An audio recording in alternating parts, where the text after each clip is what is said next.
Okay, and then we open up our prayer book. Everybody recite out loud together with conviction, with devotion, with love and compassion.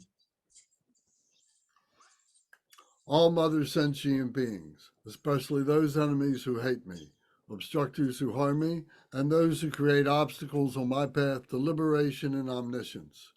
May they experience happiness, be separated from suffering, and swiftly I will establish them in the state of unsurpassed, perfect, complete, and precious Buddhahood.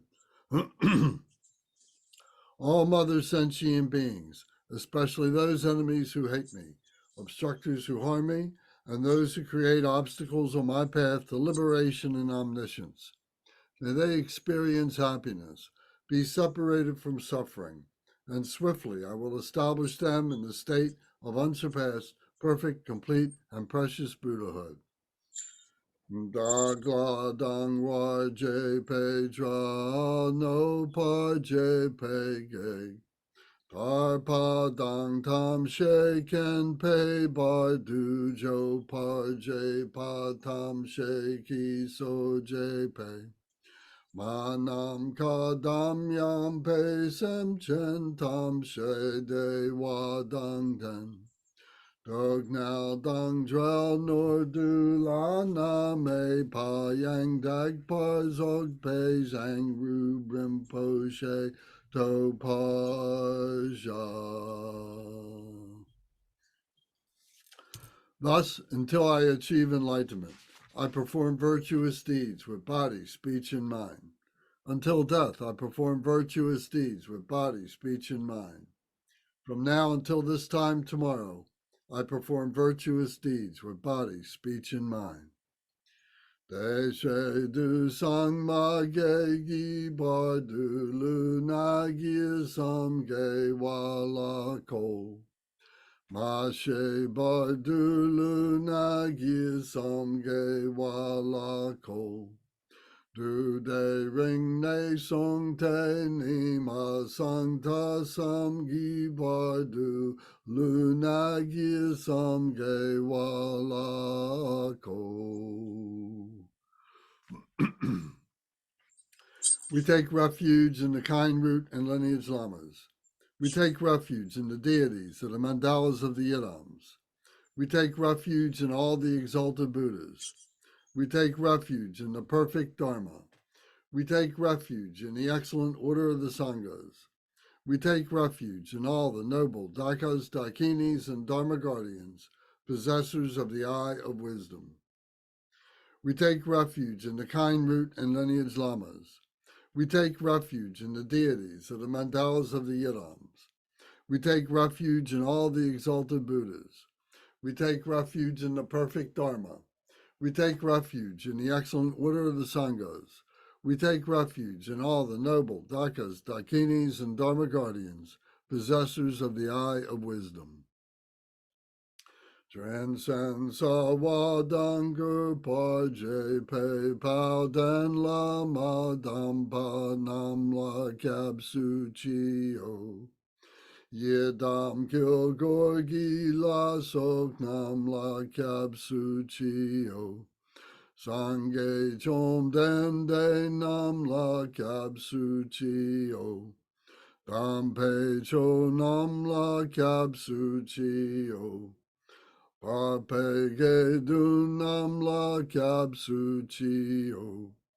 Pawo kajo cho kyong song mei song yeshe gi cheng dang dempa nam la kab su chi o.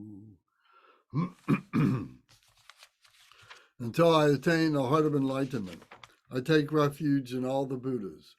I take refuge in the Dharma, and likewise in the assembly of the Bodhisattvas. As the previous Buddhas embraced the enlightened mind and progressed on the Bodhisattva's path, I too, for the benefit of all sentient beings, give birth to bodhicitta and apply myself to accomplish the stages of the path. Until I attain the heart of enlightenment, I take refuge in all the Buddhas. I take refuge in the Dharma, and likewise in the assembly of the Bodhisattvas. As the previous Buddhas embraced the enlightened mind and progressed on the Bodhisattva's path, I too, for the benefit of all sentient beings, give birth to bodhicitta and apply myself to accomplish the stages of the path.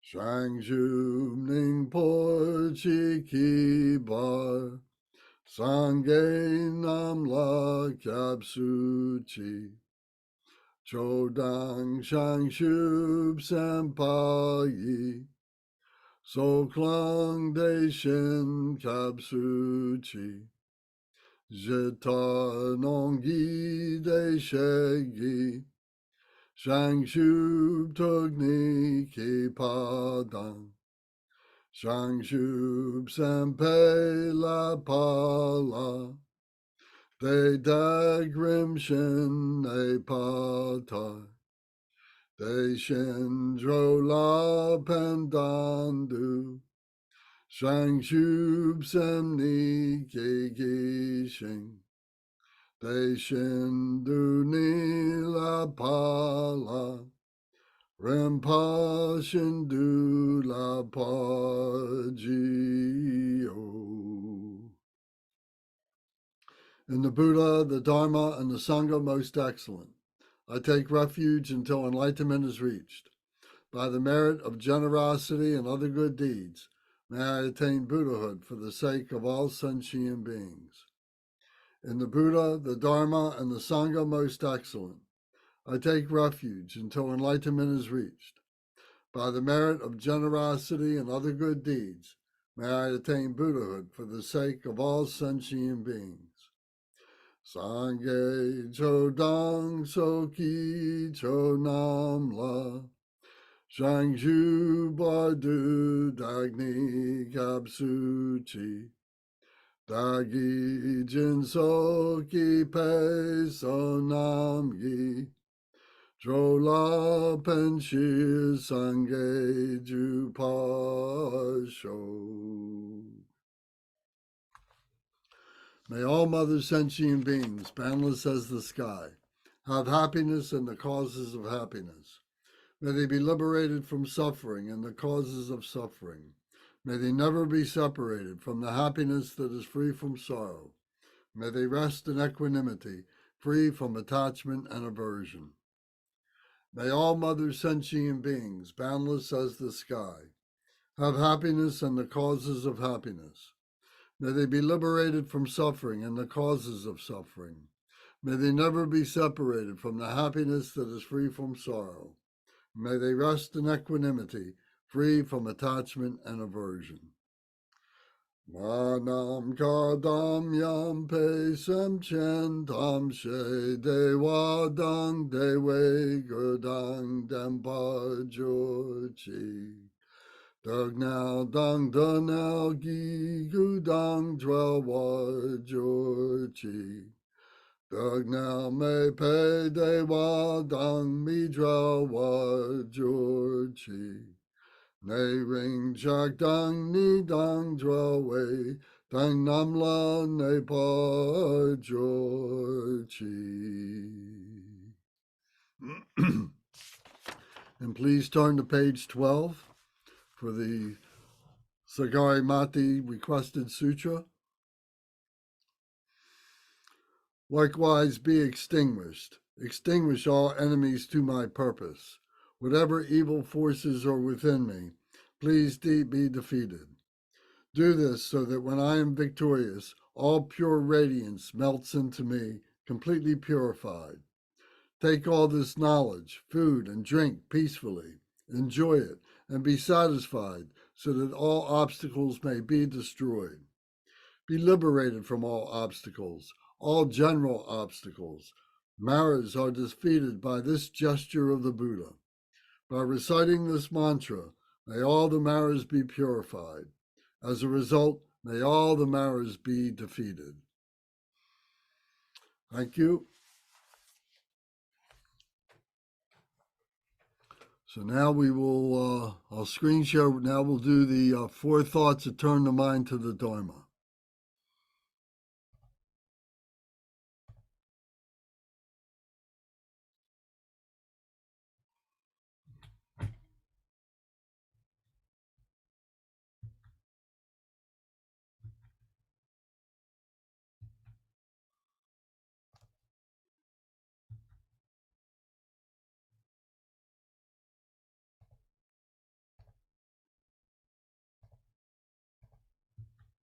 Oops.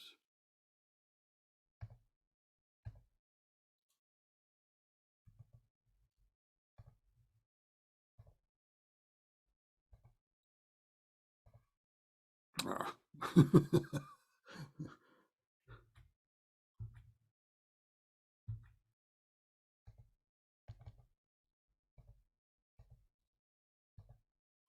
There we go. All right. So these are the four thoughts that turn the mind to the Dharma, the preliminary foundation awakenings, the four common preliminaries. Precious human life. The freedoms and advantages so extremely difficult to obtain. Accomplish the purpose of human life. If one does not achieve benefit from this now, how could this opportunity come again? Oh, this kind of leisure and endowment is supremely difficult to obtain. When one obtains a body which is easily lost, do not waste it meaninglessly, but rather use it to attain ultimate liberation, joyous result. So please take a couple minutes, contemplate the meaning of precious human life. You read this over again, recite it quietly to yourself. Contemplate precious human life. For you folks that are driving, please be careful. Keep your hands on the wheel and your eyes on the road.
Next is impermanence.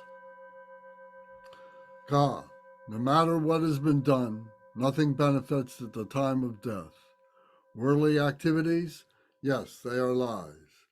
Ka, the 8 worldly dharmas are like a painted rainbow. Think you can put your trust in them?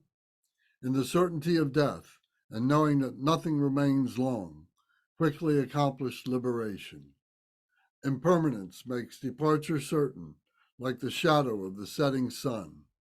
Abandoning laziness and indifference, blaze like fire in fierce diligence. This life is impermanent, like clouds in the autumn sky. Birth and death migrators are the same as actors in a play or a dance. The life of beings is like lightning in the sky, like water falling from a steep mountain cliff. It departs quickly, quickly. The nature of all phenomena is impermanence. Death is a certainty to all who are born.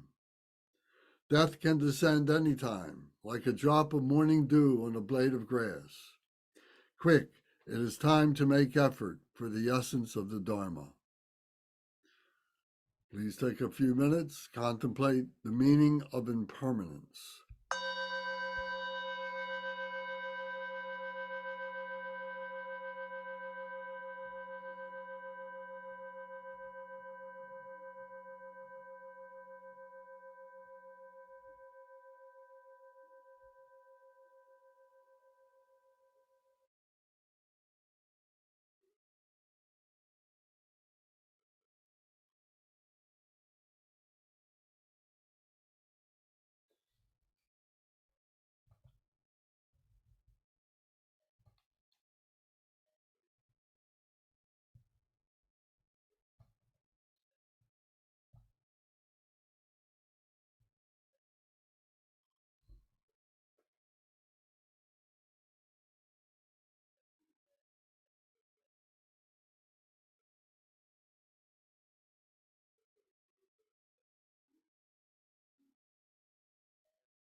Next is the suffering of samsara. Consider the suffering of beings in the 6 realms of samsara. Doing so, great fear and dread arise in the heart. In the 3 lower realms, and even in the 3 higher ones, there is not an instant of absolute happiness. I will avoid the root cause of my samsaric existence and practice the excellent path of peace to enlightenment. Contemplate, contemplate the meaning of the suffering of samsara.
Now, karma, cause, and result.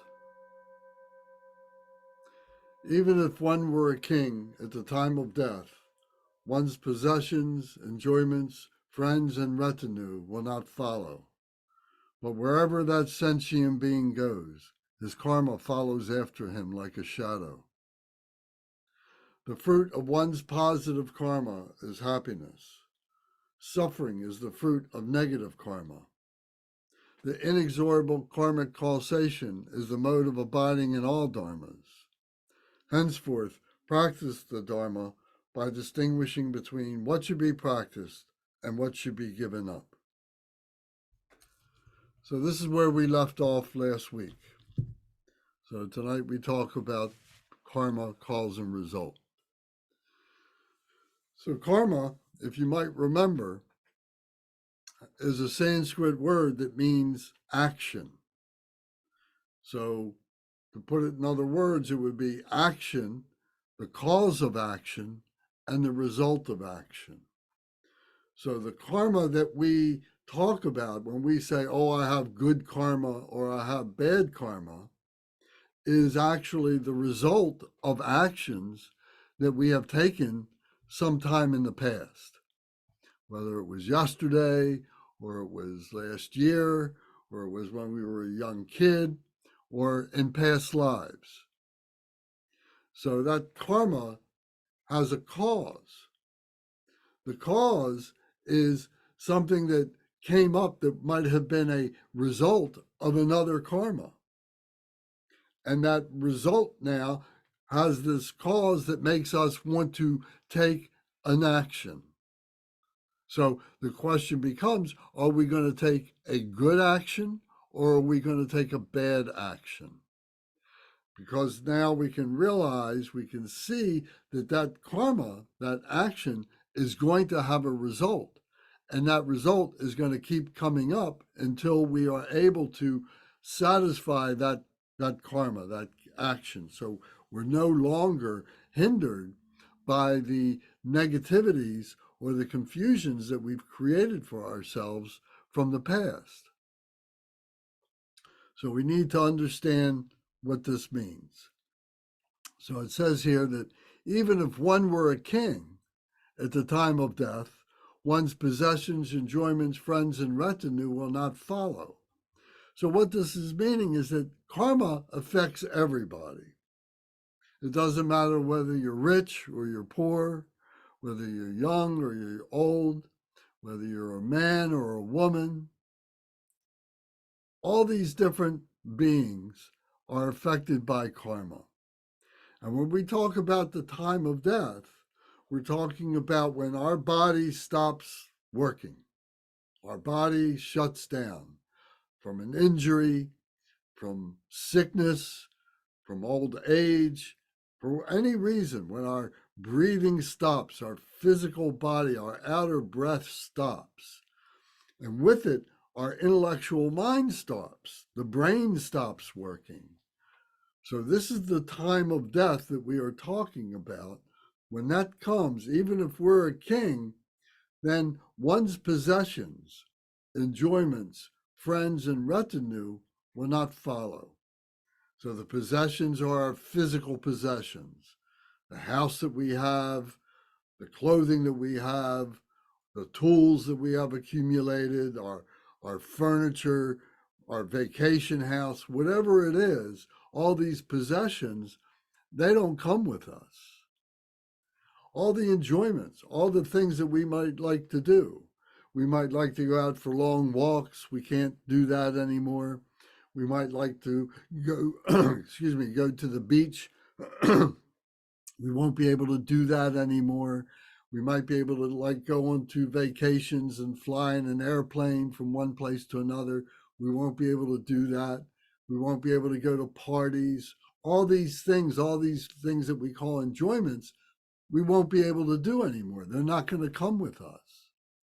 All of our friends, all of our family are not going to come with us. They're going to be left behind. The retinue is those beings who are associated with us, who have helped us, our Dharma friends, our brothers and sisters, the retinue. If we have built up a following of people who we are in a community with, like the Sangha, will not follow us. So one's possessions, enjoyments, friends, and retinue will not follow. But wherever that sentient being goes, his karma follows after him like a shadow. So we say that, when we die and they have a funeral for us, there's no luggage racks on a hearse. The hearse is the big black car that they use, to put the coffin in, and they're taking it from the funeral home to the cemetery or wherever. So they'll have flowers and stuff like that that'll be stuffed into the hearse for many people. But there's no luggage rack on the top of the hearse to be able to put all their possessions, all their enjoyments, all their friends and retinue. They're not going to follow with us. So we came into the world naked and we go out naked. We may have clothes on, but you know what I mean when I say that all that we have is our spirituality.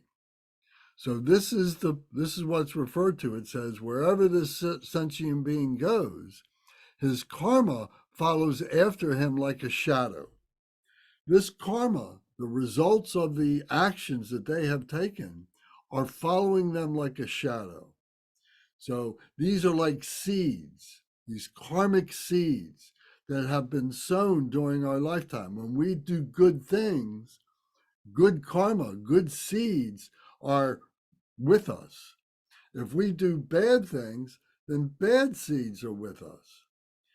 In the next life, when the conditions are right, when the causes are there, then that seed will begin to sprout and will begin to grow. And then that karma will come up, or that cause will come up and will want us to do something in accord with that karma, a good thing or a bad thing.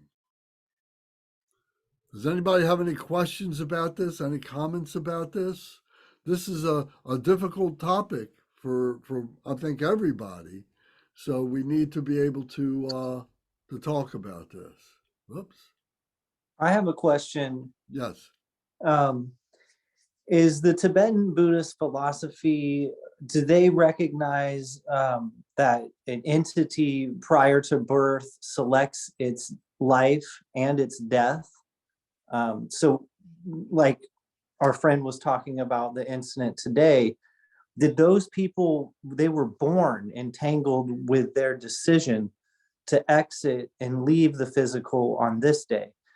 And they were all entangled with some karmatic agreement with the man who executed the horrible tragedy. But once again, does the Tibetan Buddhist philosophy identify that the entity prior to being born selects its parents, it selects its day of birth, its location, and it selects things that are going to happen throughout life, not necessarily, but governed by karma? It really selects its death or the day of angelversary, or the day of becoming non-physical again. Right. Yes. I've never heard it said that it's that specific that that it selects the moment it's going to be born or the moment it's going to die or anything like that.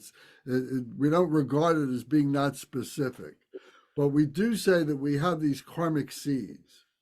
The other day we were talking about the bardos, these six realms that we go through of the birth of the bardo of living, which we're in now, and then the bardo of dreams, which is part of living, the bardo of meditation, which is part of living. But then we go through this bardo of death and we go into this bardo of reality. And this bardo of reality is what you're speaking about, because then our pure spirit, when we die as human beings in the bardo of living, we eject our energy, we eject our spirit. So this goes through this process of being in this bardo of reality. And if it's not if it's not been prepared to be able to remain in that freedom of reality, then it starts looking for a body. It starts looking for a place that it can go. And depending on its karmic seeds, depending on that karma winds that is kind of blowing that in a direction, one direction or another, will dictate where that being is going and what their choices are to be able to select a rebirth. So they could be born as a chicken, they could be born an egg birth, they could be born as an insect. They could be born in heat and moisture, like insects, like larvae. They could be born a womb birth, to be born again as a animal, a mammal, or a human being.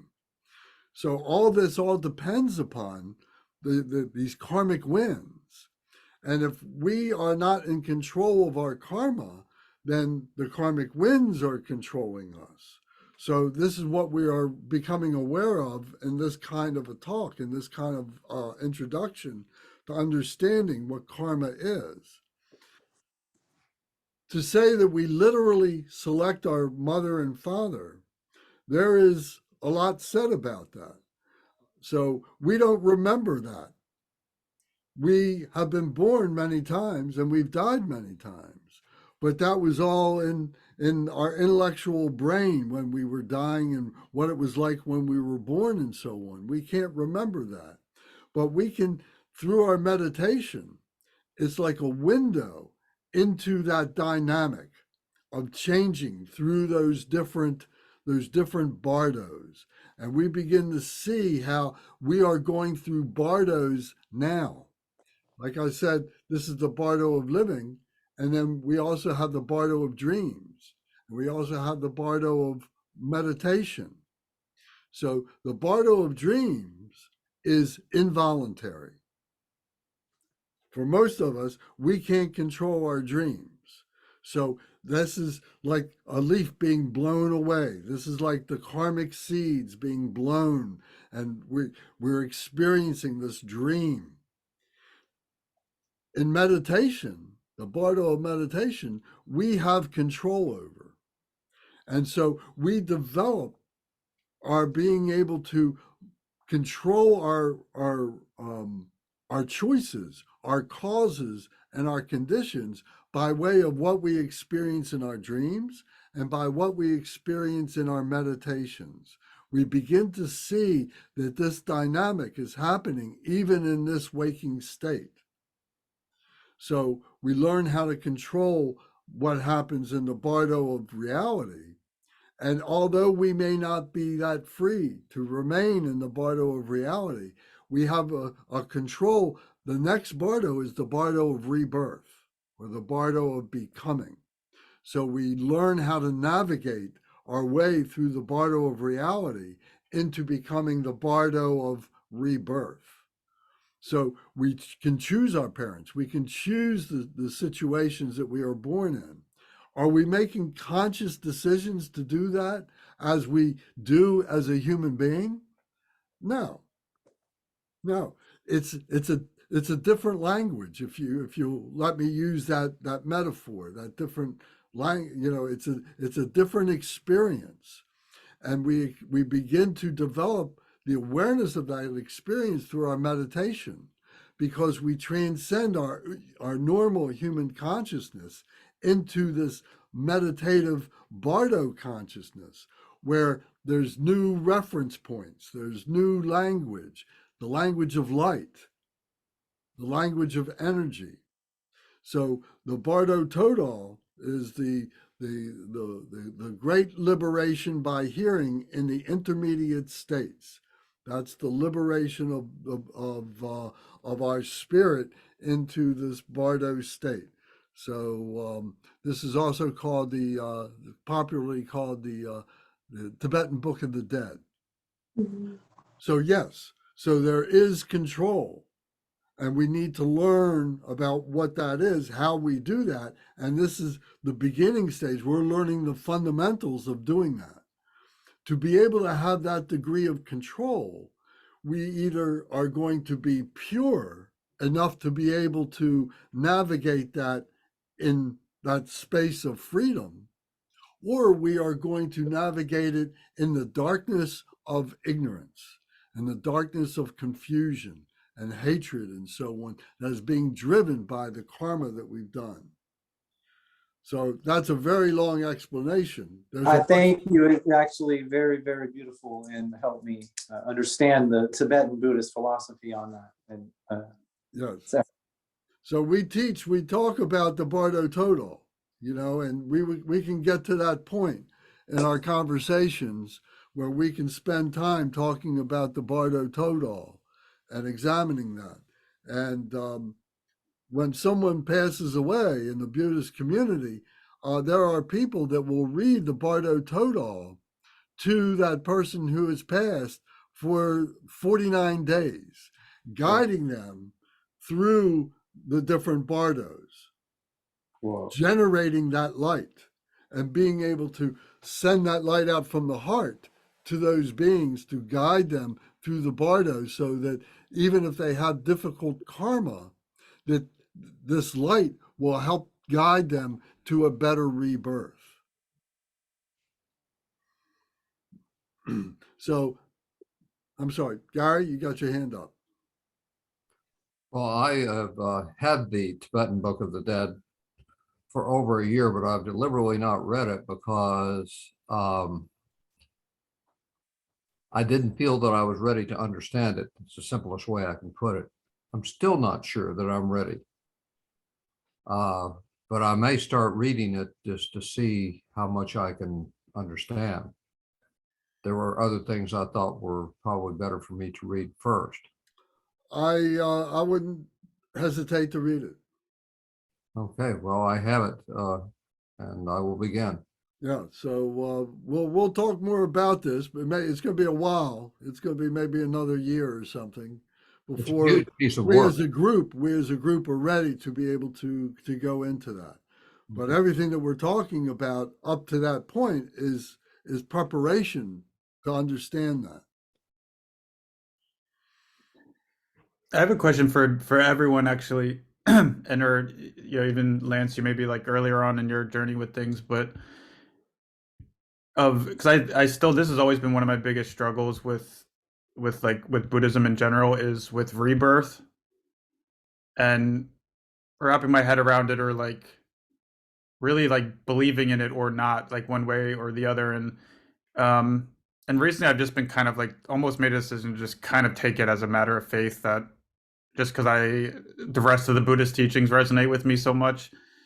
But it is something that's difficult for me. I don't know if it's been that way for other people as well, or how they've kind of worked their way through that. 'Cause I'm very a lot of my thinking and way of looking at the world is really grounded in this like modern scientific materialism, almost like worldview that makes it tough for me. I don't know if anyone else has any experience. It's not even really, I don't even know what my question is, to be honest, but it's hard for me sometimes.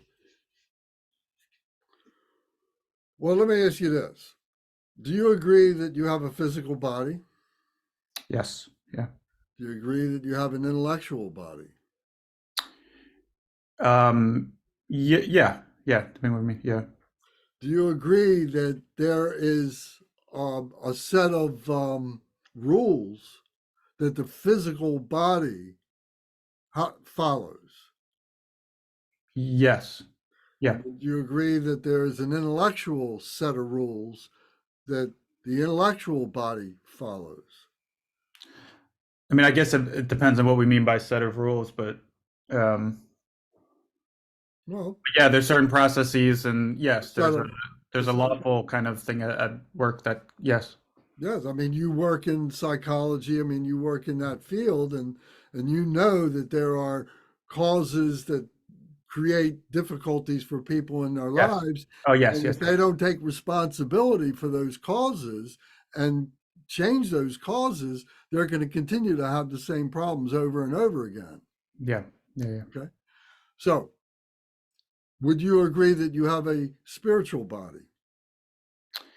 I mean, the term spiritual body, in the sense of, I do believe there's like very subtle levels of our consciousness beyond our ego, and some of that I've had certain spiritual experiences and stuff. Um, so in that sense, yes, yeah, and by that definition, I do. So, are there a set of rules that apply in that spiritual body, in that spiritual world? Um,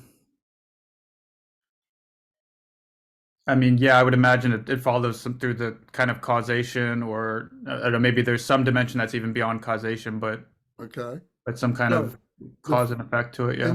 in the physical body, you say that there's a set of rules. Now, what are the rules that we're talking about? We're talking about gravity. Mm-hmm. We're talking about electromagnetics. Mm-hmm. We're talking about the strong force Mm-hmm. and the weak force. These are the four principal physical rules of the physical world, of the physical bodies.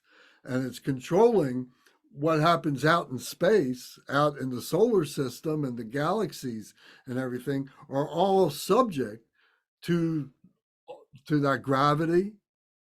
The atoms that are holding us together are subject to the weak force and the strong force. Otherwise, we'd just be flying apart, wouldn't we? And then the electromagnetics, can you see electricity? If you go stick your finger in the electric socket, or you touch a bare wire that is plugged into the electric socket, you get a shock. But you don't see that there's that electricity there, do you? No, not visually see it. No. It's invisible. Mhm. It's invisible. With the psychology, with our mind, you know, these rules of morality, these rules of taking responsibility, the rules of looking at the ego and things like that. I'm not a scholar in this by any means, so the words, you know, are going to escape me on this. But the point is that there is this whole system of psychology that we can learn about and we can follow to keep us mentally healthy and happy and satisfied and so on and have a good life and so on. And is those rules, are those rules, can you see them or are they invisible? I mean, I guess it depends on the level we're looking at. I mean, this kind of goes to the work Alex says, but yeah, to your point, yes, it's not something that's like visually seeable other than the manifestation of it and whatever But you can see the neural results of correlates it. or the stuff in the body, the But correlating you can states see in the body. results of it, right? Yeah. And you can see results of the physics. You can see the results of that. But you don't see that those actual rules in operation. Well, the same thing, if that's logically true, then logically can't the rules of spirituality, which we can't see either, but we know that there is this law of reciprocity, that if we do good things happen to us. If we do bad things happen to us. And this is the law of reciprocity. This is the law of karma. This is a spiritual law. The same way that there's laws of physics, there's laws of the psychodynamics, physical dynamic, and that there's a spiritual law of karma, that if we do good things will happen. If we have bad situations, but we apply good action to those bad, difficult things, we can change the outcome of that. Take, for instance, a criminal does terrible things and then gets caught, brought to court, sent to prison. And if they are properly rehabilitated, they can change their pattern of living. They can change their way of living. So we can do the same thing. We have all these afflictive emotions that we talk about, which are subtle. They're not as gross as that criminal who had to go to court and went to prison to be rehabilitated. We're doing it ourselves at a more subtle level, where our hatred we're talking about, where our ignorance we're talking about, and our jealousy and so on. And we are fixing that through the principles of being able to apply antidotes to those emotions and so on. And we come out being a happier person. We're not at the level of committing crimes, but we are unhappy people. Yeah. So this is showing a logical approach to being able to examine that this law of karma is a natural law, just like the physics natural laws, just like the intellectual psychophysical natural laws, there are spiritual natural laws. So how do we prove this? Is through observation.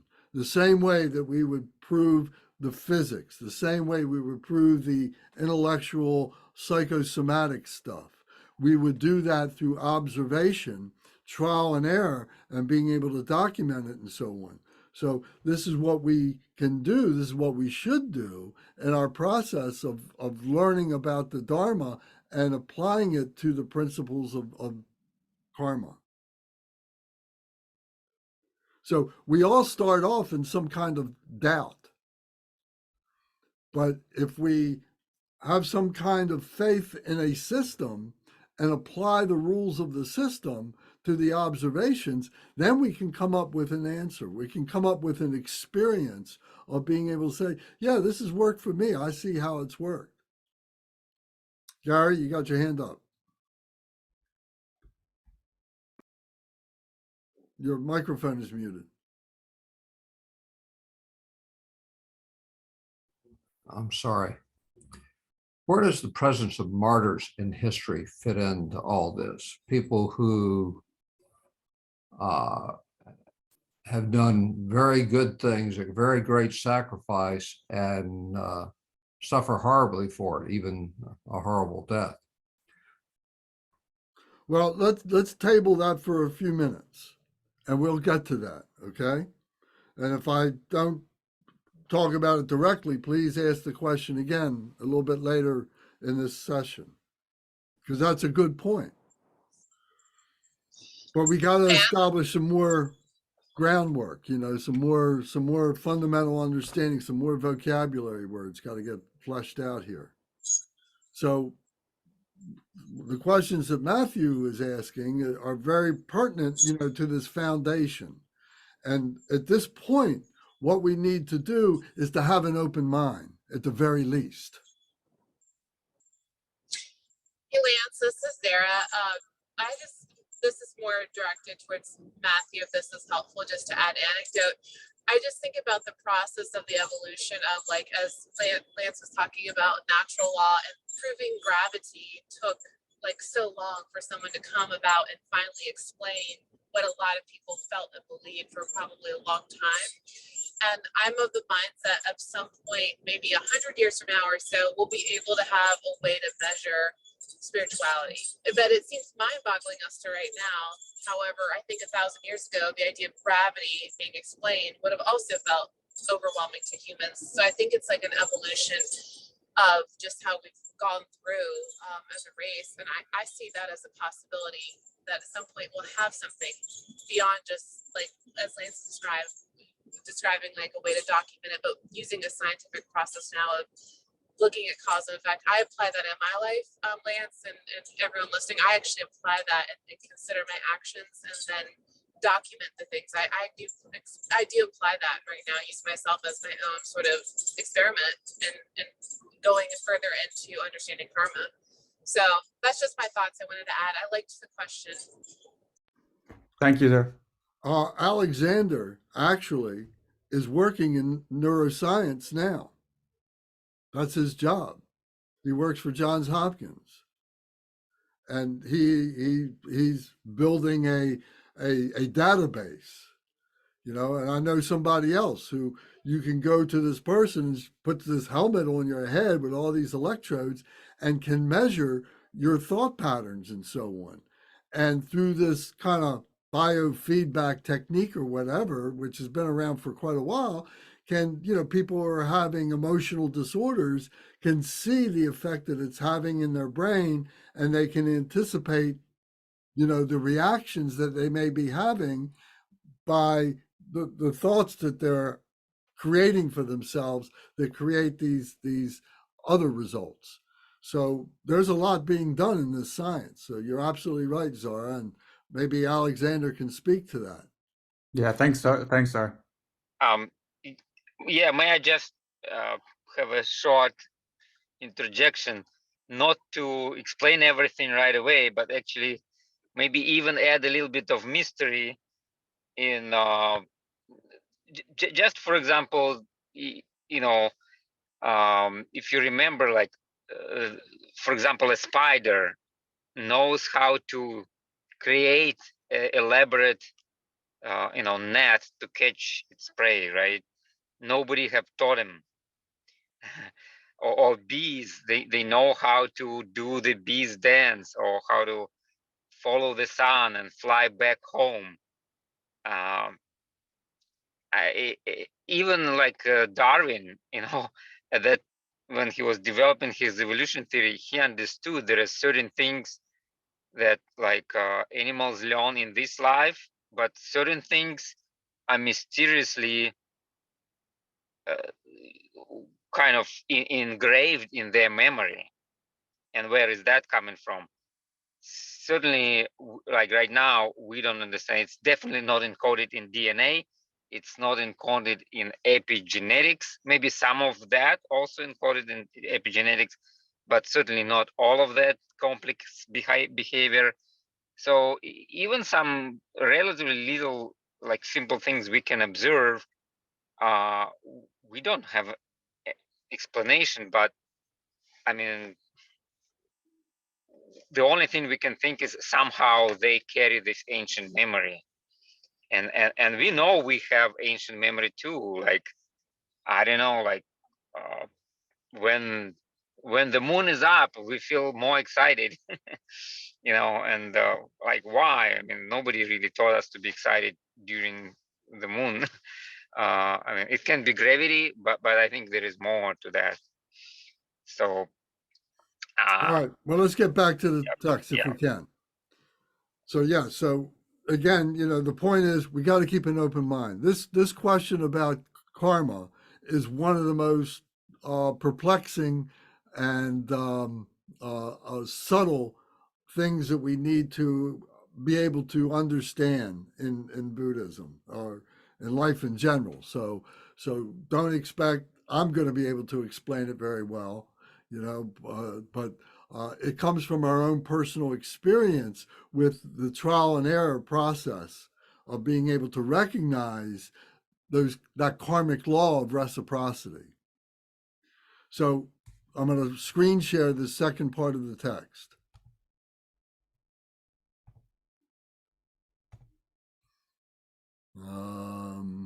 Sorry.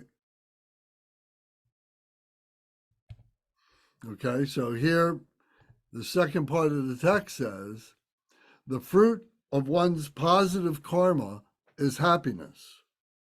Suffering is the fruit of negative karma.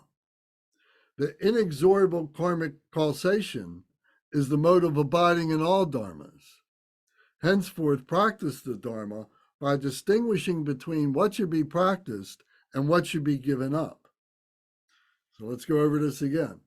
The fruit, the results of one's positive karma is happiness. If we're doing good deeds, if we have a sense of morality, and we are doing good things for people, for ourselves, then there's a happiness factor that we can feel. How we can measure it, you can't measure it on some kind of a meter or something like that, but you just know that you're feeling happy when you do good things. If you do a good deed for somebody, you feel really good. If you criticize somebody, maliciously, if you're criticizing them, you made them feel bad. And maybe you'll feel bad because you feel some guilt that you did that. You could feel happy about it because you're confused and you think, oh, I did such a good thing. But meanwhile, you made somebody unhappy.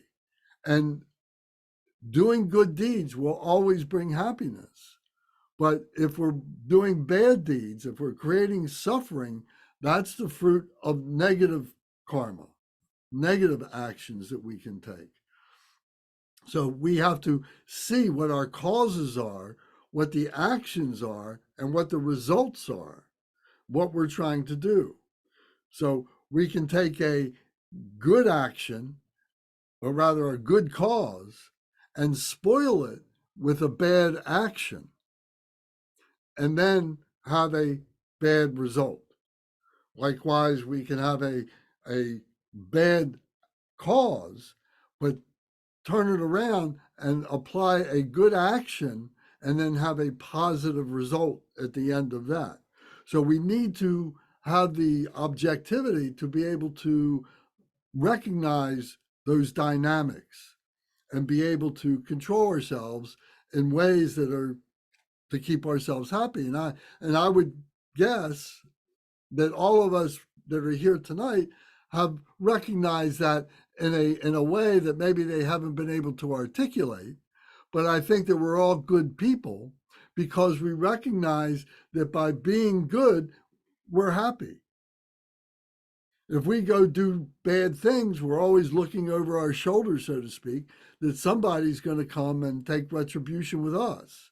Maybe it's the police, maybe it's a jealous husband, maybe it's a jealous wife, maybe it's somebody who has been stolen from and they're trying to get even with us.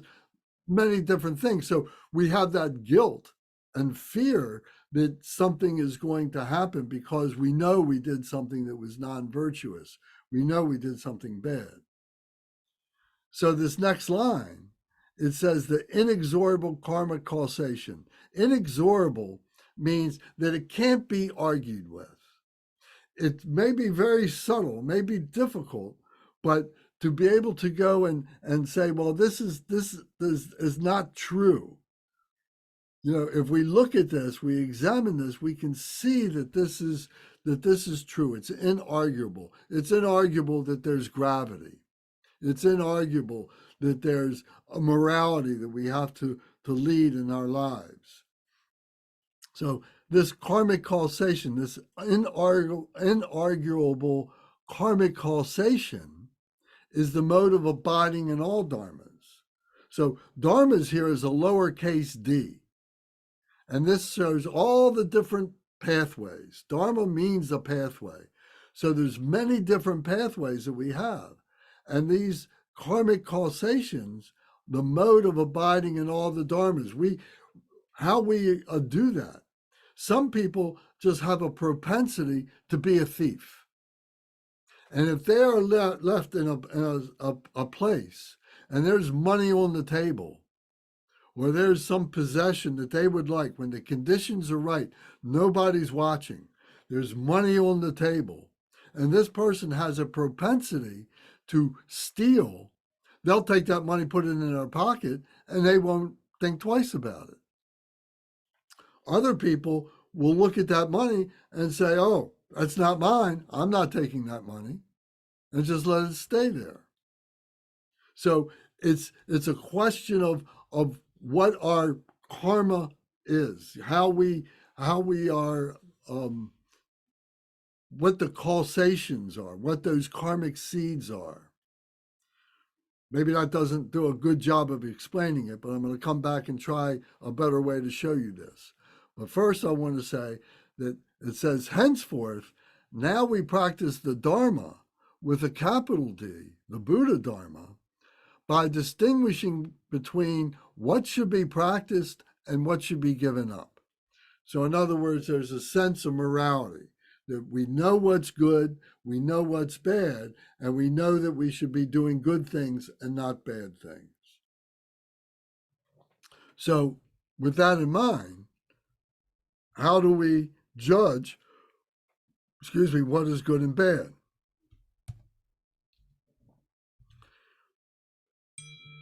Here it says the Buddha's 3 root precepts. He says, do no evil whatsoever. He says, practice virtue perfectly. Tame your mind completely. So if we follow the Buddha's rules, and it doesn't have to be the Buddha, I mean, all great leaders, spiritual leaders have said the same things. Do no evil whatsoever. Don't do bad things. Don't hurt other people in any way. And practice virtue, practice goodness perfectly, as best as we can. And tame your mind completely, because it's our mind that is racing with all these choices, all these things that we have to navigate through our lives, that we have to tame our mind. We have to control our mind and be very simple. How do we do that? Well, we do that by examining the 10 non-virtues and the 10 virtues. So here is a system by which we can examine this. So the 10 non-virtues, there's 3 of the body, 4 of the speech, and 3 of the mind. So that's in the non-virtues and the virtues. So this is something that over time, I think that we're all going to memorize. This is so basic that we take it for granted, but it's also something that we need to be able to articulate with ourselves and with others as we progress along this Dharma path, being able to understand the Dharma.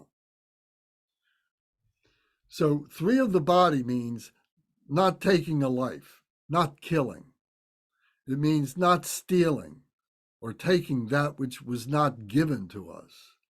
It means no sexual misconduct, no adultery, or no taking advantage of other people sexually who do not wish to be engaged in any kind of sexual activity, forcing yourself in one way or another on beings. These are three of the body, non-virtues.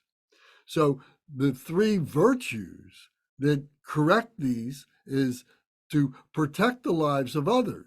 Instead of killing or taking a life, we're always looking to protect the lives of others. We're not stealing, not taking that which was not given. We're practicing generosity instead. Instead of stealing, we're giving what we have. We may not have much, but if we get in the habit every day of sharing, of giving, it cures, it becomes the antidote to our stealing. Sexual misconduct, adultery, taking advantage of people sexually, instead of doing that, that we practice moral ethics, that we realize that we shouldn't force ourselves on other people, that it causes great harm to them, and we have to recognize that and be responsible for that. So we have to maintain moral ethics, learn moral ethics, and control ourselves. So now 4 of the speech. So the speech is we don't lie. We do lie. Here, that's a non-virtue, that we do lying, that we create divisive speech, that we have harsh words, that we slander and we're rude to other people, and that we have idle talk or gossip. This is 4 non-virtues of the speech. When we lie, we're divisive, we're splitting people up, that we're using harsh words, we're yelling at people, we lie, we slander them, we say that they're not good and not worthy and so on, that we're rude to them, and that we talk behind people's back, idle talk that is not meaningful. So we overcome these with the 4 virtues of the speech. So instead of lying, we're telling the truth, we're speaking the truth, not to deceive people. Divisive speech, instead of splitting people up, we are harmonizing with those people who are unfriendly. So we're bringing people together. We're finding commonality, not finding ways to split people up, but find ways to bring it together. And we see this in our world today, how divisive it has become. It's incredible, So a lot of us, would say that we're going through this period of spiritual bankruptcy. This virtue is just falling by the wayside. People are ignoring it. And especially in this realm of the speech, with this part here, harmonizing with those who are unfriendly.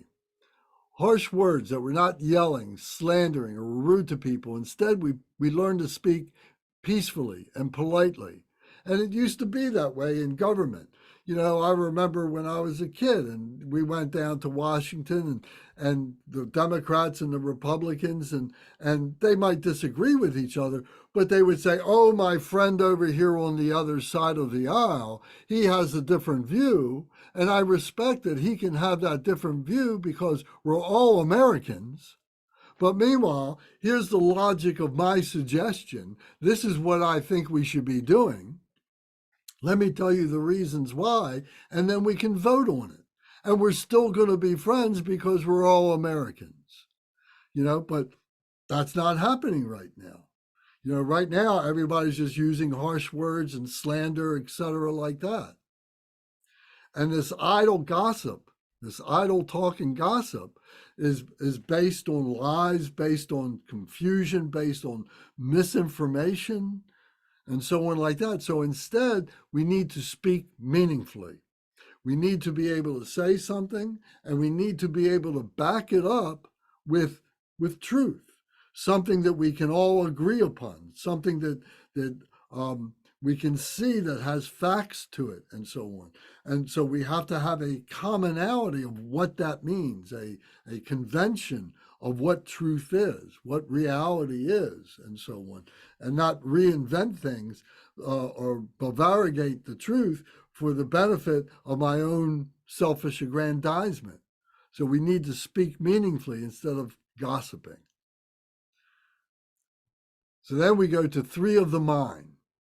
The three non-virtues of the mind are coveting, craving, the envy that we have, coveting that we want somebody else's something. Maybe it's their spouse. We want their husband, or we want their wife. We want their car. We want their house. We want their job. We covet that, but we're not out there doing anything about it. We're coveting it. It's just like an open sore in the back of our minds that is constantly grinding us, and makes us bitter and makes us unhappy people because I'm coveting. I want to have what they have, but I have this sense of poor well-being that I don't deserve that. I can't have that. Then there is harmful thought, cruelty, that, oh, you did this to me. I hope that when somebody does to you the same thing, but 10 times worse. You know, if my lover left me and my heart was broken, I hope that every time you meet somebody, they break your heart, and then you meet somebody else and they break your heart, and after that somebody else breaks your heart over and over again. This is harmful thought. This is like cruelty, to be able to punish somebody with the mind, that you're wishing this, and this festers in your mind. You may not be saying it, but you're thinking it. You know, we're watching TV and we're seeing the horrible things that are happening on the news. And we say, oh, I wish that they would drop a bomb and just wipe them all out. That's harmful thought. So we need to be able to control ourselves and say, these people that are doing these bad things are misguided. They need to be corrected in some way. So the other one is wrong view, a selfishness that we have, that we're doing wrong things. So we need to be able to have right view of the correct things to do. So these are three of the mind. Wrong views would be to say that karma doesn't exist, that I can get away with being a bad guy, a non-virtuous guy, a negative person. I can get away with that with impunity. Nothing will save me. Nothing needs to save me. I don't believe in anything, and it's not necessary. I'm just selfish for myself, egotistical, individualistic, and so on. So this is a mindset. This is in the mind. And it spills out in the way that we do things. So how do we overcome it? Are through the three virtues of the mind. So here we say that instead of coveting what we want, craving, having envy, we practice unattachment, that we rejoice of others' good fortune. Instead of saying, oh, I want your car, say, oh, it's wonderful you got this car. It's wonderful that you've able to afford this car. I'm really happy for you. And I might like to have one myself one day. Maybe I'll be fortunate to do that. I'll work hard for it, but I appreciate that you have it, and good luck to you. That's wonderful. So we're practicing unattachment. We're rejoicing at others' good fortune. The harmful thought, instead of wishing harmful thoughts for other people, that we're practicing loving kindness and we're cultivating helpfulness, that they may not understand what is going on. They may not recognize this, but if they're made to, if they are, if the truth of what they are doing is revealed to them, and you show them a way to be able to change their way of thinking, their behavior, and so on, practicing loving kindness and to cultivate happiness is the virtue that we should be practicing rather than harmful thought and cruelty. So we could use that today. There's a lot of people who are just simply ignorant, for many different reasons about what's happening in the Middle East or what's happening in Ukraine, what's happening here in the United States, or any other place around the world. That people are living in ignorance that are allowing some of their leaders to be able to do the things that they are doing. The average person probably does not want to do these things. The average person probably just wants to be happy and be peaceful. But it's these selfish leaders that are trying to move us in this direction because they have some kind of motive, some kind of agenda to do these things.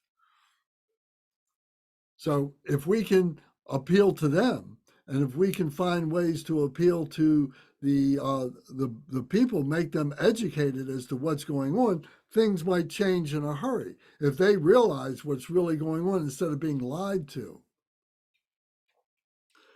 So wrong views and selfishness, the non-virtue of that can be overcome by engaging in the perfect meaning, the karma, cause and result. So instead of saying that I can do these things, I can get away with these things, nobody's going to know that I do these things or anything, but to know that there is this law of retribution, and this will catch up to us at some point, and that we have to be responsible for ourselves, for our actions, not to engage in harmful things, not to bring harm to other people. Going back to the Buddha's three root precepts, that we do no evil, we practice virtue perfectly, and we tame our mind completely. So, does anybody have any questions or comments about this? I have a question relating to history. In Myanmar, in 2011, when the Buddhist government started being violent to the Muslims, what actually causes this? If these virtues are set in stone by Buddhists to follow, how would they do such harm to Muslims? They were wrong. Okay. And that was a bastardization of the principles. So that was definitely wrong. So what is this? I'm sorry. I'm getting a call was interrupting here. Sorry about that. So yeah, so that was an aberration. That was wrong, and that's not the way of the Buddhist community at large. That's never been taught to be like that. So there's no other way to justify that. Okay, I understand. Thank you. Yeah, that was just flat out wrong.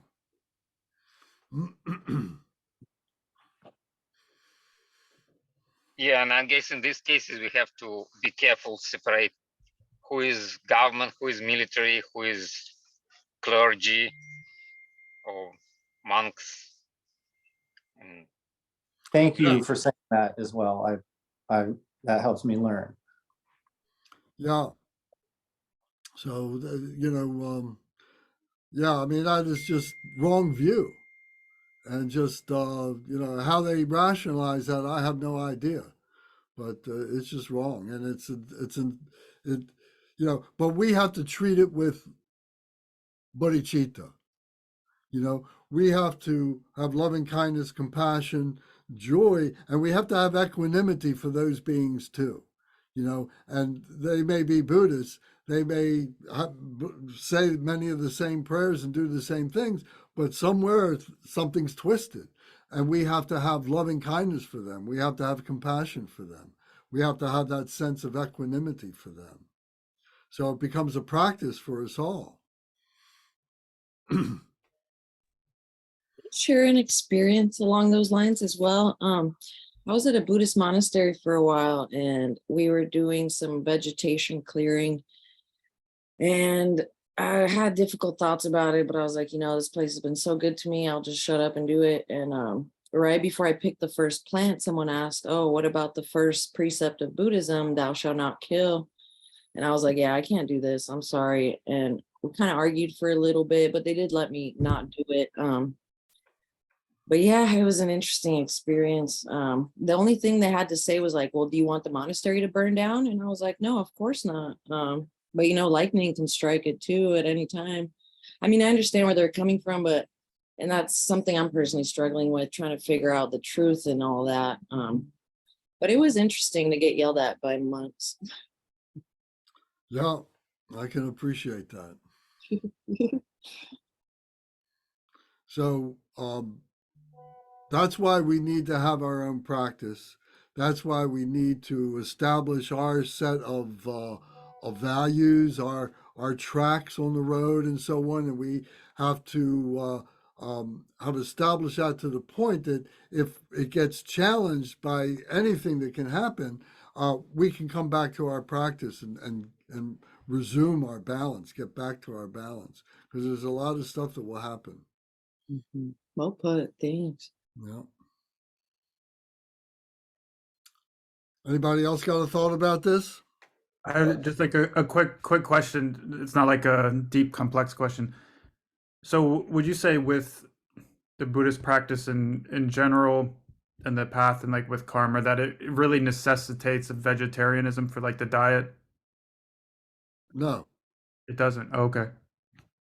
no, it doesn't say anywhere. It says not to kill.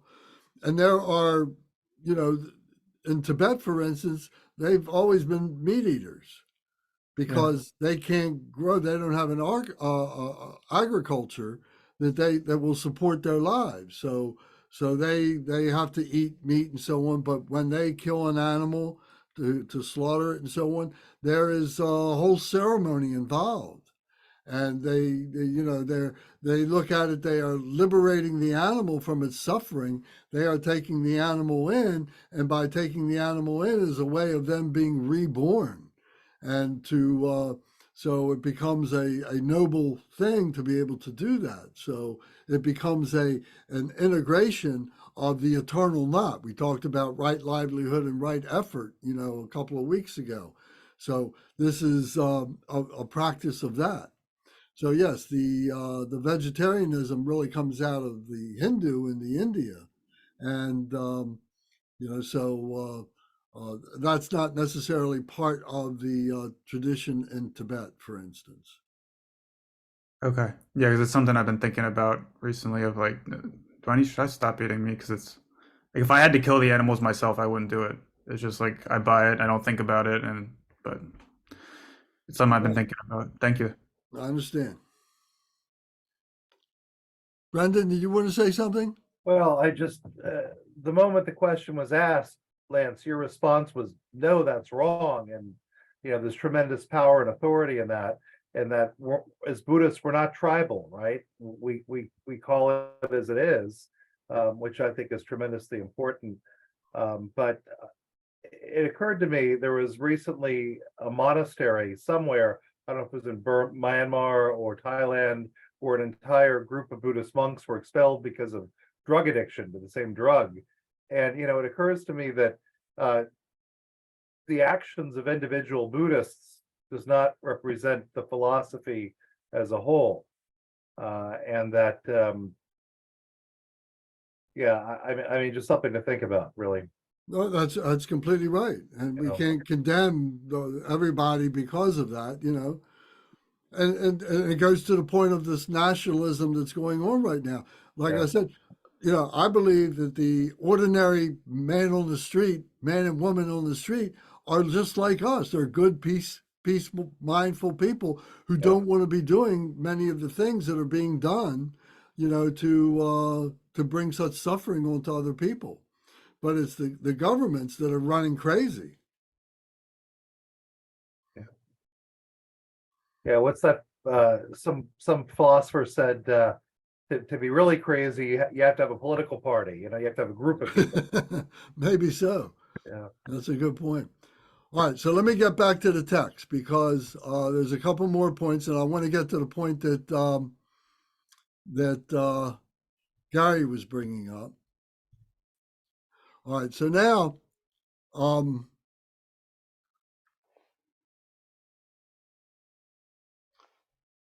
wait a minute.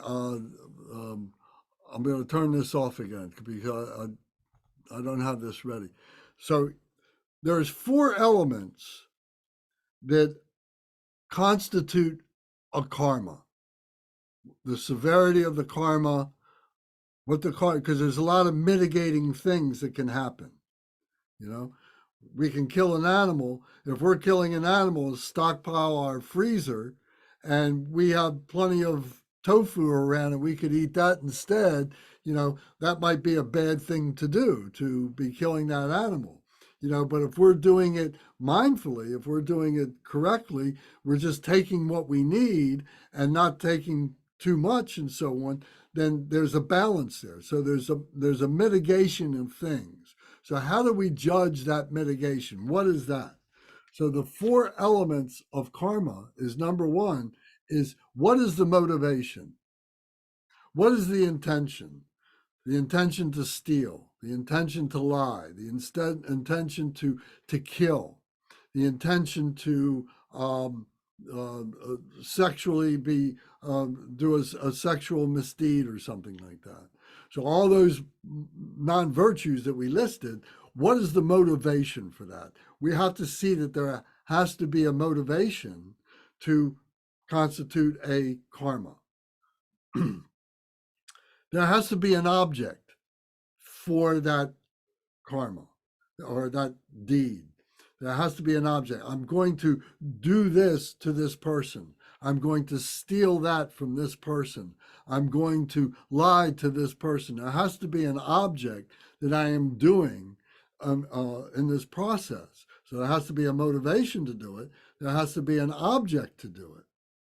Then the third thing is there has to be the action itself. We have to be able to do the action. In other words, just thinking about it is not wholesome, but it's not as bad as someone who actually does the action. I may be watching TV and I said, well, I wish they would drop a bomb on that guy or something like that, but it doesn't go out of my head. I'm not actually doing it, so I'm creating some conflict, some tension within myself, but it's not being spread out, and I'm not actually doing the action. But those who do it, then there's more severity there. There's more power there. And then the fourth one is the completion of that action and the satisfaction that the action was done. So there has to be a motivation, an object. There has to be the action that it is done, the act of doing it, and there has to be a satisfaction. So those 4 things have dynamics within them. And those dynamics can affect the severity of the karma that results. There is a karma, there is a result, but how that gets reconciled is through all these variables. So how can we judge what all that is? We can't judge it very well for other beings, but we have to apply it to ourselves. We have to see how we recognize that. We have to contemplate this. This becomes food for meditation. So this particular section of the 4 thoughts that turn the mind to the Dharma is very powerful and can get very convoluted in a hurry. And it takes time. So we're not going to settle these, these doubts and so on in any 1 2-hour meeting. It's going to over time, and we're going to see that there's many different areas in which different things have to play in with this and so on. But we have to follow the edict, or not the edict, but the words that the Buddha said: do no evil, be of benefit to all sentient beings, tame your mind, do no harm. So we have to follow that. Everything that we do, we have to do with bodhicitta.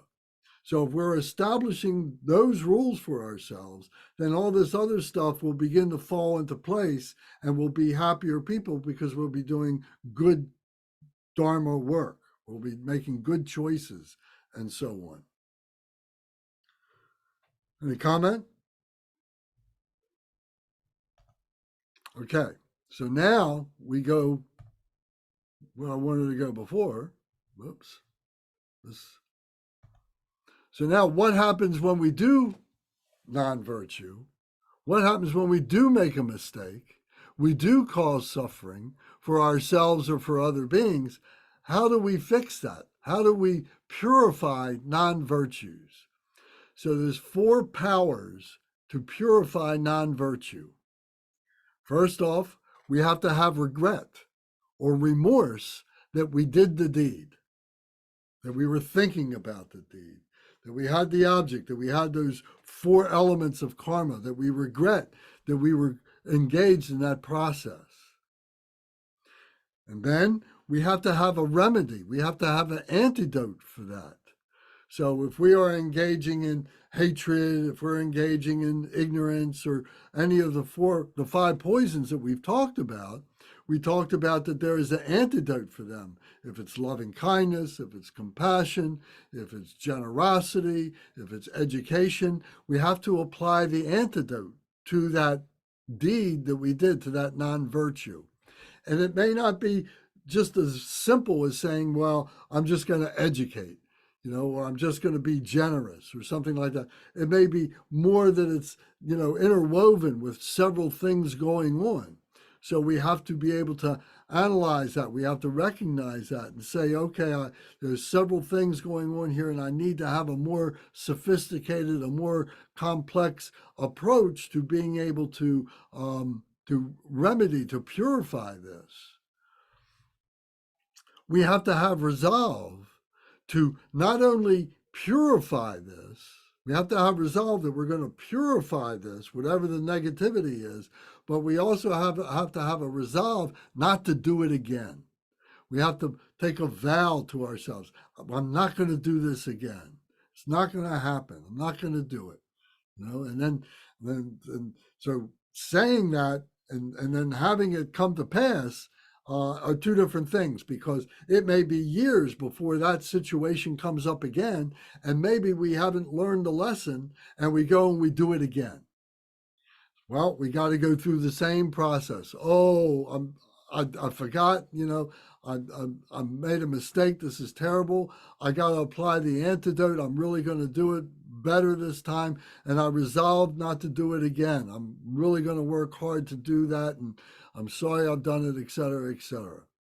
And then the 4th one is the reliance. We are relying on our practice. We are relying on the Dharma to help us, to give us support, to be able to recognize this, to be able to apply the antidote for this, to have the resolve to be able to make the commitment to not do this again, and to have the system, to have the reliance of the system there to constantly be reminding us and supporting us. So the Eightfold Path is an example of that reliance. If we are trying to cut ourselves off from those 5 poisons that have caused us to have all this suffering, if we're relying on the Eightfold Path, then that is going to help us to self-correct the renunciation, that we're going to be able to stop doing those negative things, causing that suffering and so on, by relying on the practice. So you can see these are called the 4 powers to purify the non-virtues. So this is all in your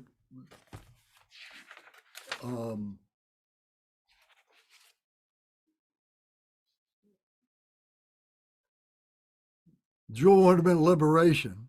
I'm having a senior moment here. The Jewel Ornament Liberation. This is chapter 6. So you can read all of that. And if you have the outline book, it's in the outline book. So you can look at this and help you to recall some of the things that we've said here. Plus, there's a few things that we're not going to have a lot of time to get to.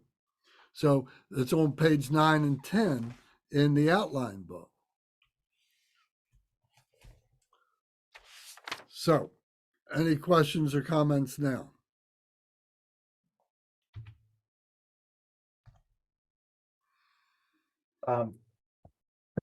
Lance, I may be digressing, but Yes.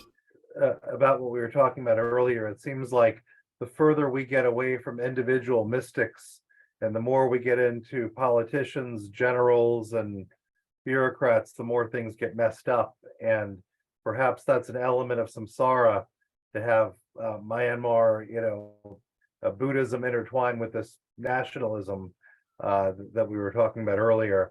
A sad element of samsara, as so many things are. Just a thought. You're absolutely right. And, we've been talking about it in terms of the 6 realms, the 6 human realms. And we're talking about the demigods, the titans, these great, powerful people who have great means, great skillful means, but they're not acting with any wisdom. They have no compassion for other beings.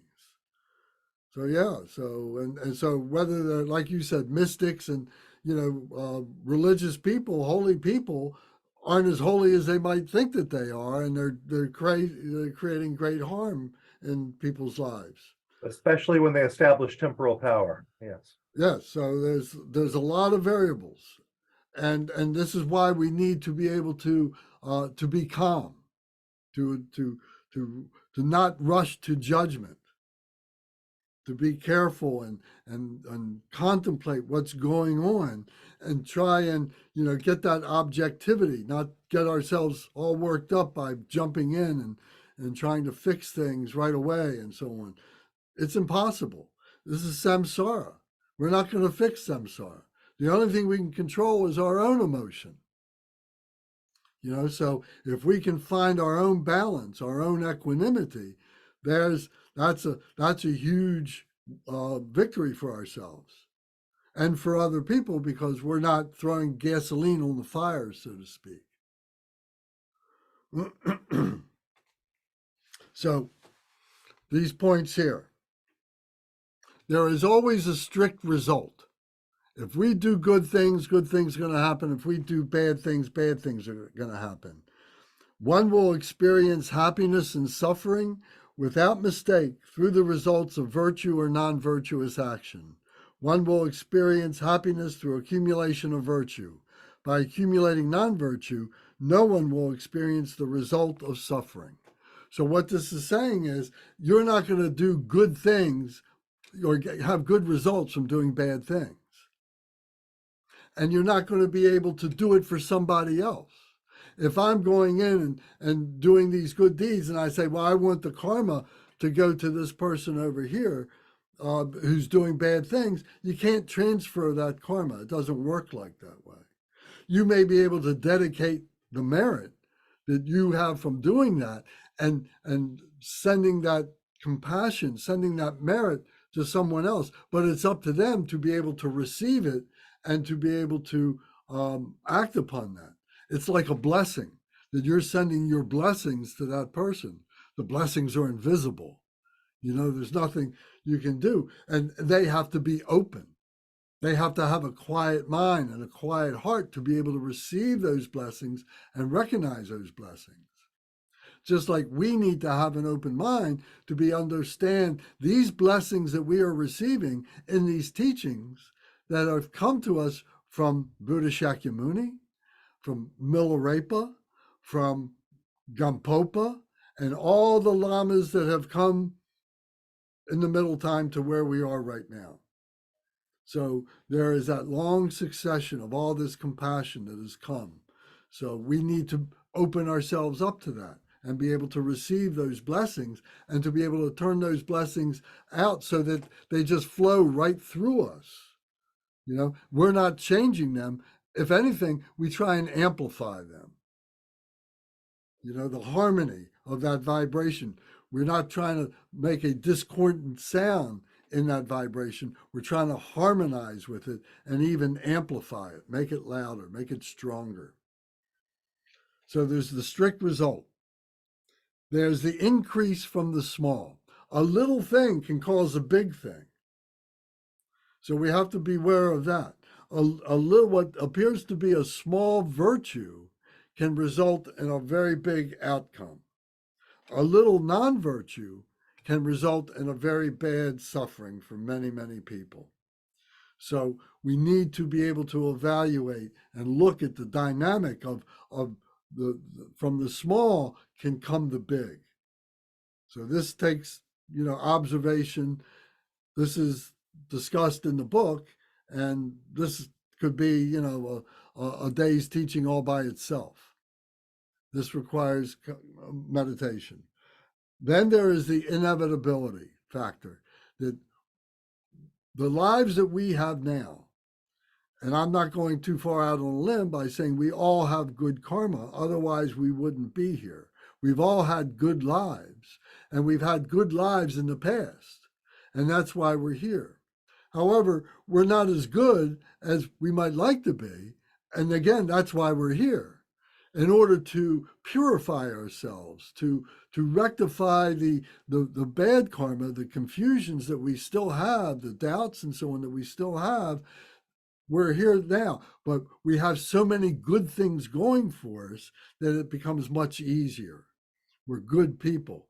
So this inevitability, if we were people that inevitably are always doing bad things, some people just have bad karma. You just see in their lives that everything they do just seems to crumble and fall apart. Everything becomes a money pit for them. Everything becomes lost jobs. Everything becomes sickness for them. Why? You can look at them and you can talk to them and find out that they have wrong views. They're not taking responsibility for themselves. They're confused in many ways. So we can recognize this inevitability. So it doesn't necessarily have to be something that I did last week, and now I'm paying for that now in something that's happening to me now. It can be from past lives. And it's not just our individual. Lance has never lived before.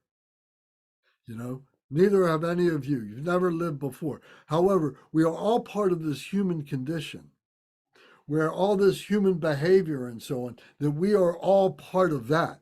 And we are all vibrating with that human condition, with that human stuff.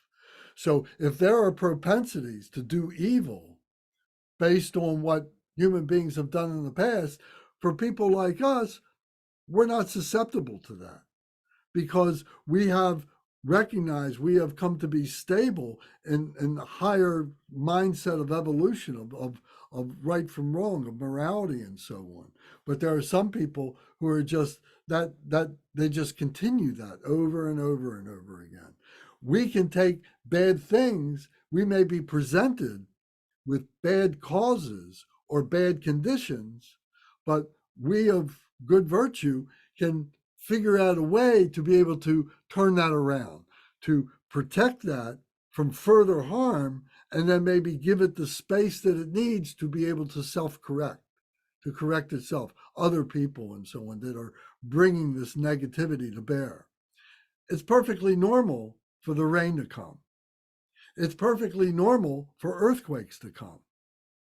Those are natural catastrophes that can have a very negative consequence on life on the planet. But we can't change that. But we might be able to be an influence in helping other people to change their human behavior so that they're not causing death, murdering somebody or stealing from somebody or lying to somebody and doing all those things. Those are things that we can be responsible for and that we can have an influence of in our interconnectedness in the eternal knot of things. So Gary, what was the question you had again, please?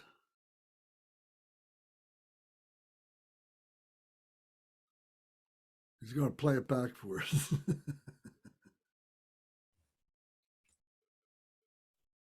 Ah.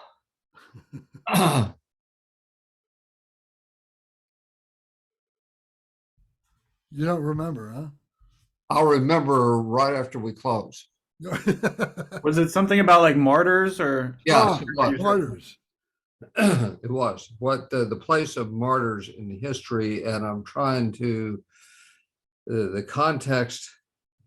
Well, what about the self-immoliators? Does that constitute martyrs? Do you know about the Oh, self-immoliators? yeah, yeah. I don't know if I have the answer to that, but I think that would also depend upon How context. about suicide? Lance, do you mean like in Vietnam in 1961 where the monks were setting themselves on Yeah, fire because I of was the thinking of that. How about in Tibet where they're doing it today? I can't say they did it exactly today, but there, I don't know, there's been 45, 46 emoliators in the past, 5 or 6 years or something like that. And they're doing it to bring attention to the suffering of the people and the suppression that the government is waging on the people and so on. So they're martyring themselves. Well, that's what the Vietnamese. That's exactly what the Vietnamese. Yeah. In Tibet, the monks are doing it, of course, because of the oppression by the Chinese, and in Vietnam, it was because of what the Catholic majority and among the South Vietnamese government was doing to. So what did they do? What did they do though? What was their action? You mean literally? Literally. They set themselves on fire. Yeah. So they killed themselves. Yes, they did. And what's the first precept? Don't kill anybody. And so Wow. right away, there is a responsibility there. Now it's mitigated by the intention and so on like that. But at the same time, there is a responsibility there. And we can't allow ourselves the judgment to say, oh, well, I can get away with this because of these particular reasons. Oh, I stole from 7-Eleven because my family was starving and I needed to get $50 from the cash register of 7-Eleven so I could go buy, some food or something like that. Well, that's very debatable. Huh?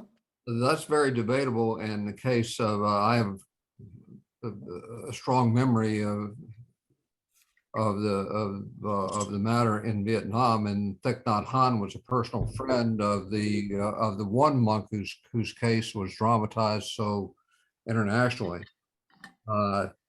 They had no other power to respond to.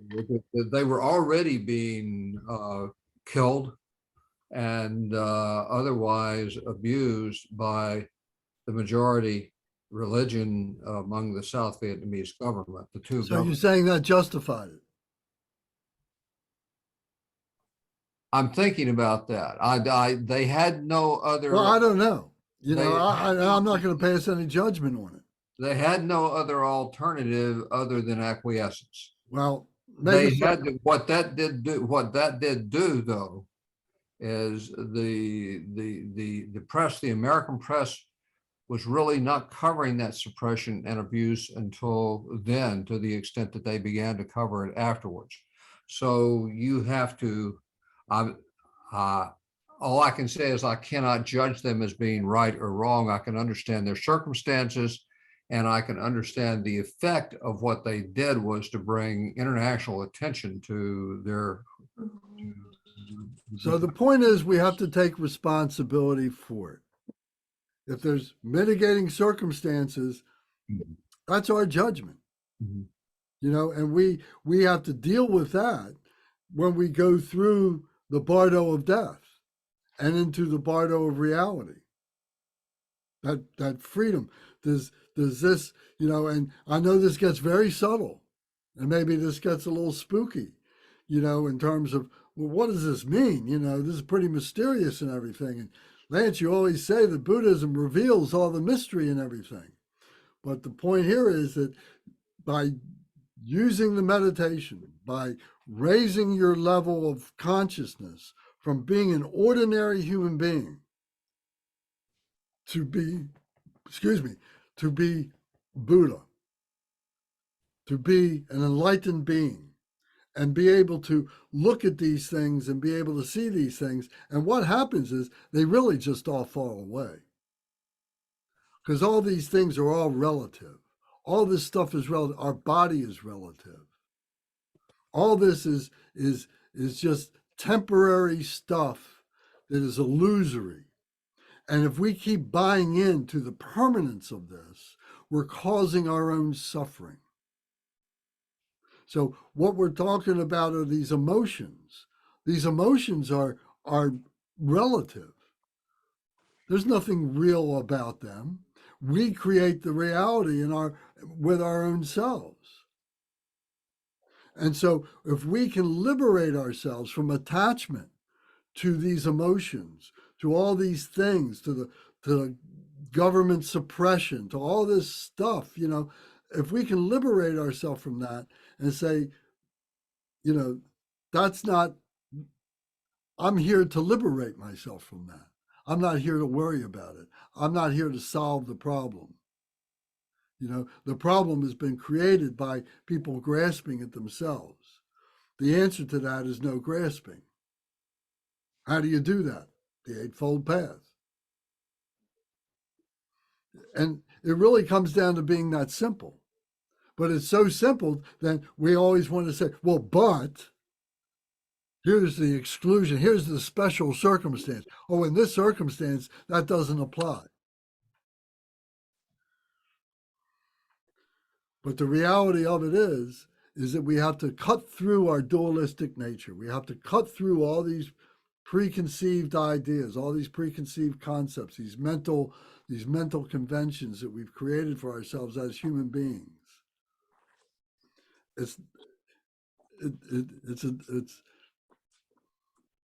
It's huge, but it's simple. Mhm. It's finding peace. So in the Dharma, we've only been exposed to a very, very little bit of the Dharma, but there's so much more that will help us to be able to establish that calmness, that peacefulness. The samsara stops with us. I can't control your samsara. I'm not going to change your samsara. And you're not going to change anybody else's. The only one that you can change is yourself. To evolve yourself from the ocean of suffering, samsara, into the peace of samsara. Into the peace of nirvana.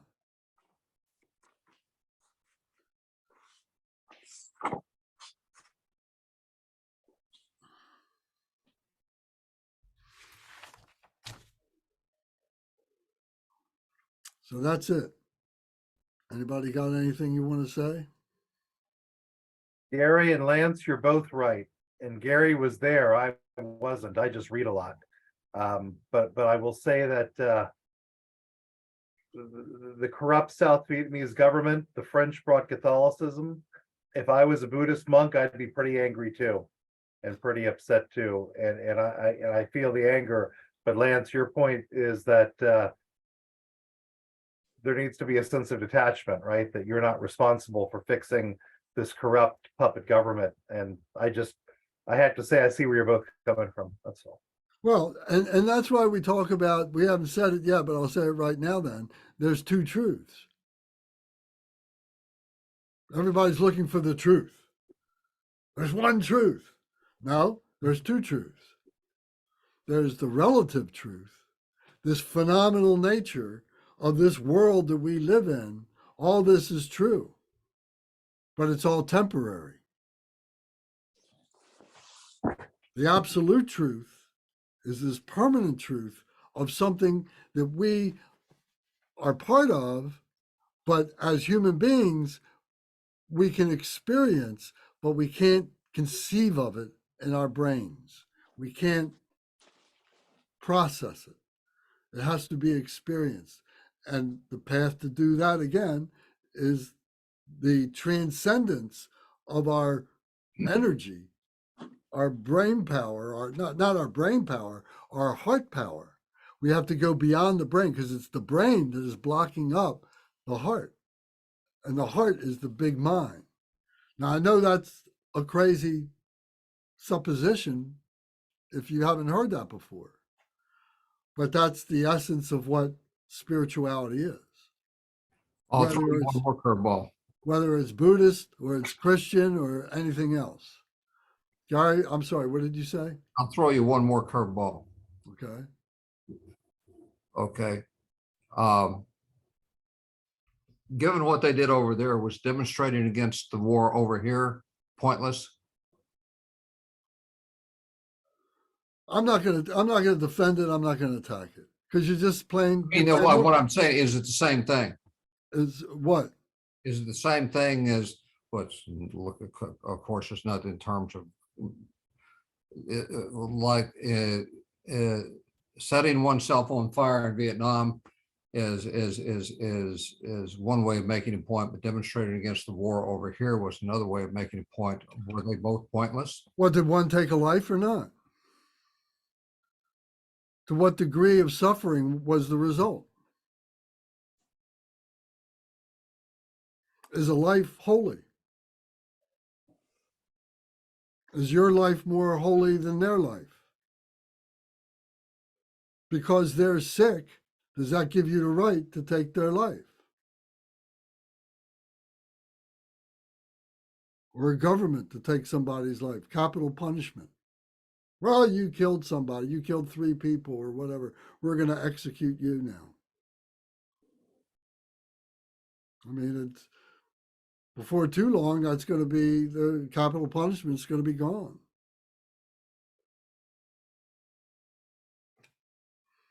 Hopefully. So it really does get down to, cutting through the emotions. Because all the arguments are emotional arguments.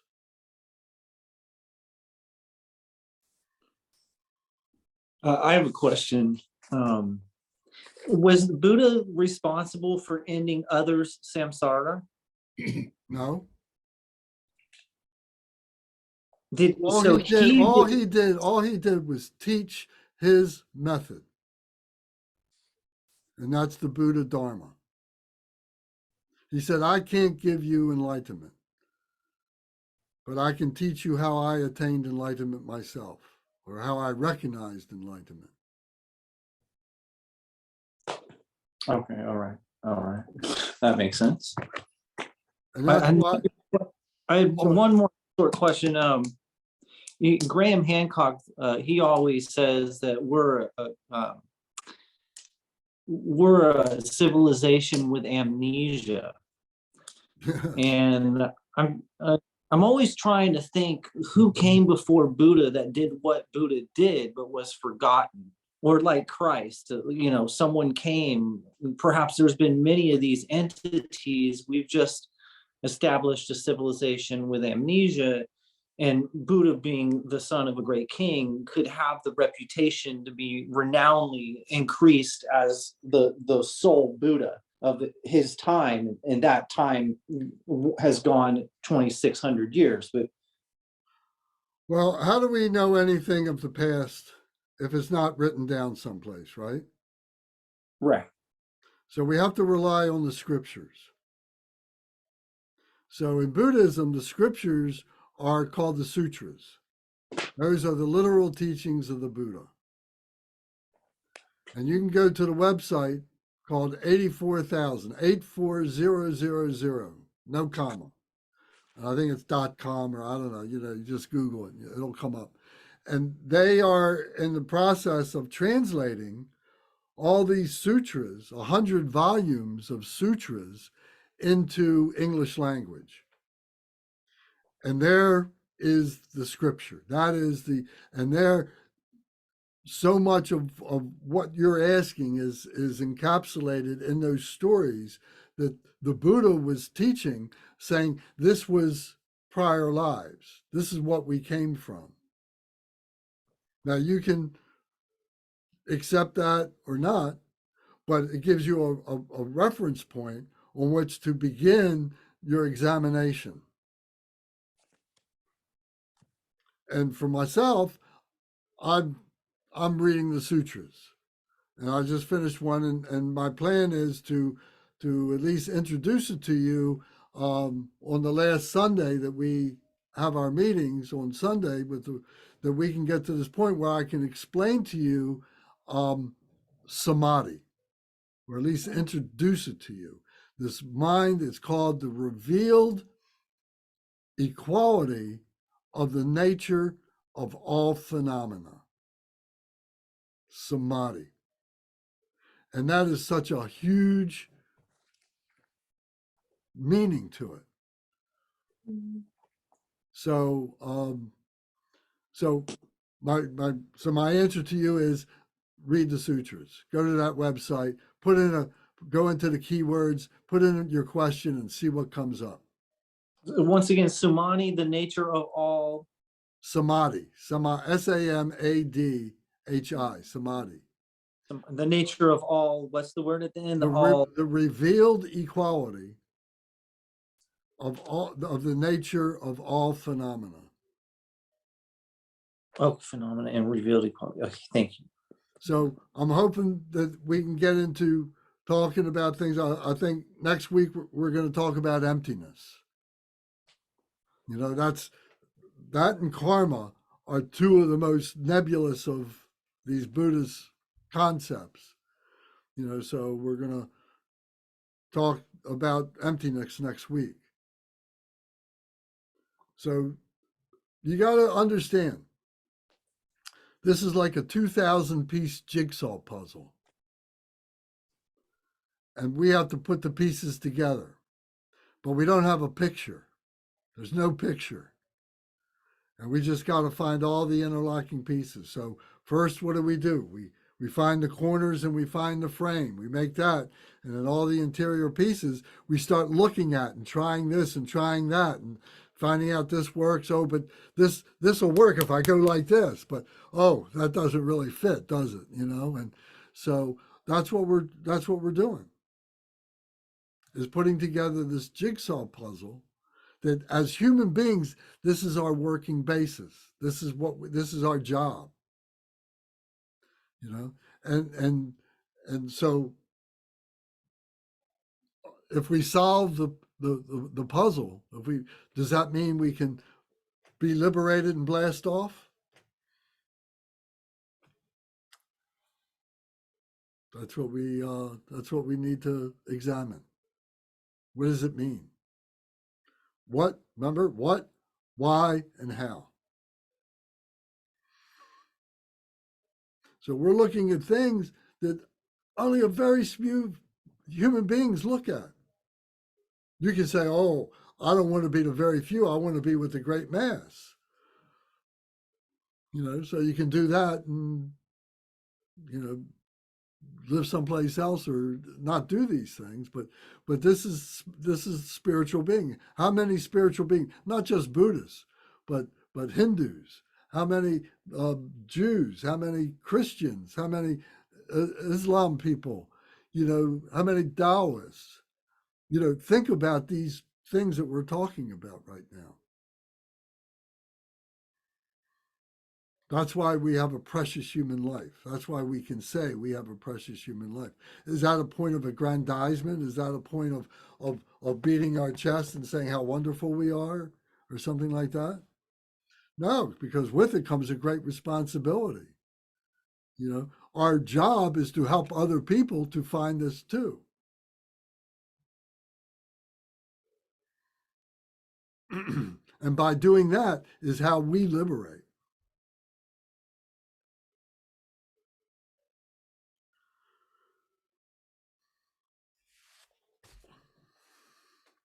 So thank you very much for this very patient attention that you have given to this difficult, subtle topic. But I hope that you're building a motivation to want to meditate, to become practitioners, to carve out time in your lives to be able to do this. On Sundays, these past 2 Sundays and going forward for our Sunday meeting, we're talking about the stages of meditation. So we're going through a real practical way to build a meditation for yourself. If you say you don't know how to meditate, this is what you need. This is it. You can fine tune it to what you want it to be, but here is the basis on which you can do that. It's not some random chaotic thing. It is a prescribed method that has been done in this tradition for over 2,600 years. So whatever benefit you get out of it is up to you.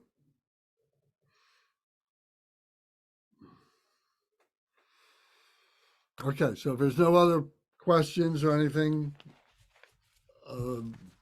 I've kept everybody late, so thank you very much for staying. And if we go to our prayer book and we go to page 18, 19, and 20 is what we'll recite tonight.